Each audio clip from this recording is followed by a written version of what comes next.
And then next we see grace trains us to say yes to godliness. Again, look with me to verse 12.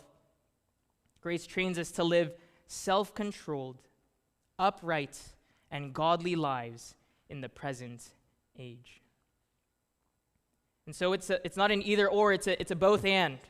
Christian holiness involves both killing sin and pursuing virtue. It requires putting off the old self and putting on the new self. Christian holiness says no to the flesh and walks by the Spirit. It trains us to live self-controlled, having righteous constraint over our own impulses. It trains us to live upright, having righteous conduct in how we relate to others. Grace trains us to be godly in constant dependence on Him.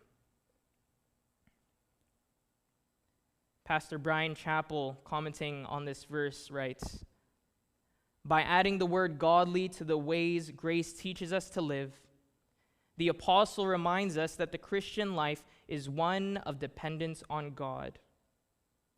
Godliness is not a consequence of human resolution or willpower. It is a relationship with God that results in a life honoring to God." And so thus, taking these three positive characteristics in order, we learn that the life of grace is comprehensive, involving oneself, one's relationship to others, and one's relationship with God. The same grace that forgives our sin is the same grace that transforms us in godliness. But this transformation, it doesn't just happen automatically.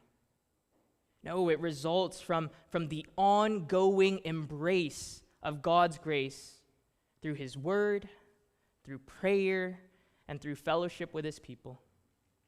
It results from us putting ourselves where the channels of God's grace flow. Think of it this way. I can flip a switch on, but I don't provide the electricity.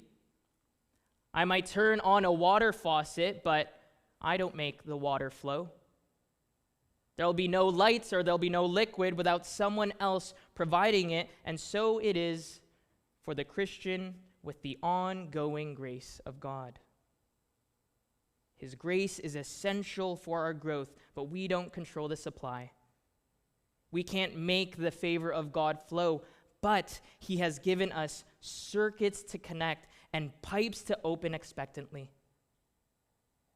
In His Word, in prayer, in fellowship with His people, He has promised His favor. And as Christians, we could either routinely put ourselves in these paths of blessing or neglect them to our detriment. You know, don't we know this truth when it comes to things like physical training? You know, whether you go to the gym or do jujitsu or attend a spin class, you know that physical training builds muscles. And so likewise, spiritual training or maybe grace training, it gives power for saying no to sin and yes to godliness.